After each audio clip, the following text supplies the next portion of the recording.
Se você estuda direito previdenciário, se você acompanha as notícias do direito previdenciário, quer dizer, o ramo do direito que estuda as aposentadorias e os benefícios do INSS, você já deve ter se deparado com a notícia de que, com a reforma da Previdência, acabou a aposentadoria por tempo de contribuição. Então, regra geral, ou você se enquadra em alguma das regras de transição, ou você vai poder se aposentar apenas por idade, conforme as novas regras. Mas se eu te disser que essa informação ela não é de todo verdadeira, surpreso, né? Olha só, teve um grupo de trabalhadores, um grupo de segurados do INSS que não foi afetado pela reforma da Previdência.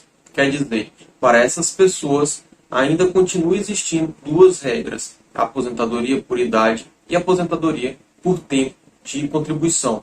Sabe quem são eles? São os trabalhadores portadores de necessidades especiais, ou as pessoas com deficiência, né? A legislação terminou utilizando esses dois termos. Eu não vou discutir aqui qual seria a nomenclatura mais correta, tá certo?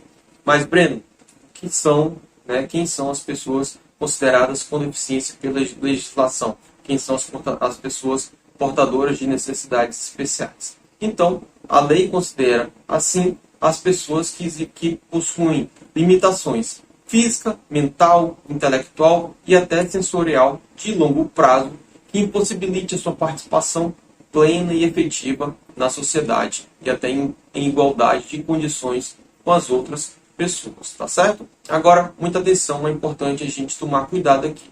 A aposentadoria da pessoa com deficiência é uma coisa, a aposentadoria por invalidez é outra coisa completamente diferente, tá bom? Então, vamos tentar entender. Por exemplo, o João sofreu um acidente quando criança e perdeu ali os movimentos da perna, tá certo? Ele ficou sem a movimentação das pernas e necessitando de cadeira de rodas para poder se locomover. Isso quando criança ainda. Na fase adulta ele começou a trabalhar, né, e um dia ele vai conseguir se aposentar. Então veja, a deficiência não impede que ele trabalhe. Inclusive, após aposentado, mesmo sendo como pessoa com deficiência, ele vai poder continuar trabalhando. Agora, o mesmo João, vamos supor que ele cresceu normalmente, sem ter tido qualquer tipo de problema de limitação na sua saúde. E aí, quando adulto, após trabalhando já, ele sofreu esse acidente e ficou sem os movimentos das pernas, né? Ele ficou tetraplégico ali. E aí não consegue mais trabalhar, porque a sua profissão não consegue comportar essa limitação física que ele tem. E aí ele foi aposentado por invalidez. Então, nessa situação, o João ele não pode voltar ao mercado de trabalho sob pena de ter o seu benefício de aposentadoria cassado, tá certo? Primeira coisa aí muito importante. Então, deficiência não é a mesma, a aposentadoria por deficiência, né, da pessoa com deficiência não é a mesma aposentadoria por invalidez, certo? Já comentei quem são as pessoas com deficiência, aquelas que têm alimentação física, mental, intelectual ou sensorial de longo prazo, que impede a sua participação plena na sociedade e até em igualdade de condições. Essas pessoas vão conseguir se aposentar. Nesse caso aqui, a gente pode pensar até nos reabilitados, dependendo aí da situação de saúde que ele ficou.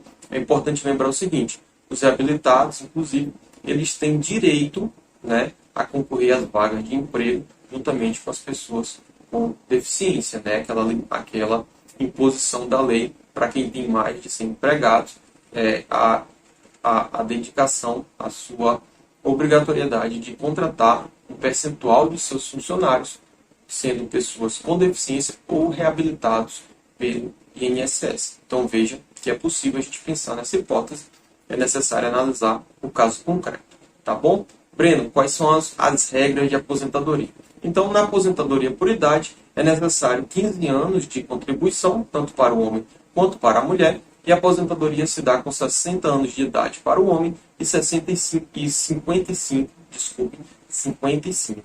para as mulheres, tá bom? Recapitulando, então, 60 anos para o homem, 55 anos para as mulheres, com 15 anos de contribuição, tá certo? Inclusive, o cálculo da aposentadoria também não foi modificado, então segue a mesma regra anterior. a gente vai calcular 80% das maiores contribuições, fazer a média aritmética disso e somar mais um ponto percentual para cada ano de contribuição. É um pouquinho complicado, né? Se você ficou com dúvida em relação a essa sistemática de cálculo e quer que eu explique melhor, deixa aqui nos comentários, tá bom? Agora, seguindo. Breno, tudo bem, entendi a aposentadoria por idade, mas você disse que também é possível aposentar por tempo nessa situação. Sim, então, nessa situação também é possível aposentar por tempo e a aposentadoria se dá com 25, 29 e 33 anos de contribuição para o homem e 5 anos a menos para as mulheres. Então, 24 e 33 menos 5, 28, certo? Então, essa é a regra aí para homens e mulheres, tá certo? Nesse caso, a gente vai fazer também em relação ao valor do benefício, 80% das maiores contribuições, regra aritmética simples, e você tem direito a 100% do valor que foi encontrado. Então vamos recapitular aqui tudo que foi dito nesse vídeo. A aposentadoria por tempo de contribuição chegou ao fim?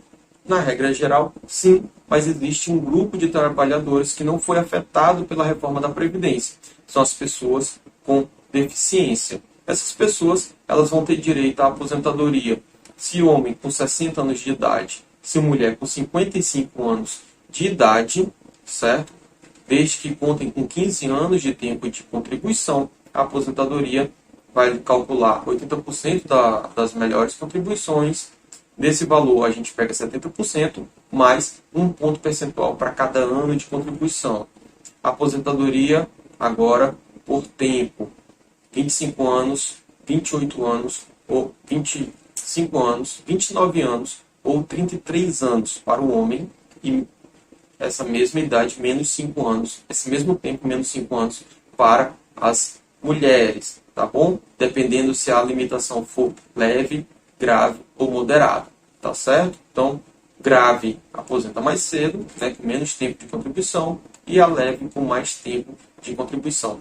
O benefício é calculado pela média dos 80% melhores contribuições, tá bom? Então, esse era o nosso conteúdo de hoje. Inscreva-se no canal, né, para você sempre se manter bem informado acerca dos seus direitos. Compartilhe esse conteúdo com seus amigos, com seus conhecidos, manda pelo WhatsApp aí pro pessoal, propaga essa informação que de repente alguém é beneficiado com esse conteúdo. Não esqueça de ativar as notificações, né, dá o joinha e deixa o seu comentário, caso tenha ficado com alguma dúvida ou tenha sugestão de pauta.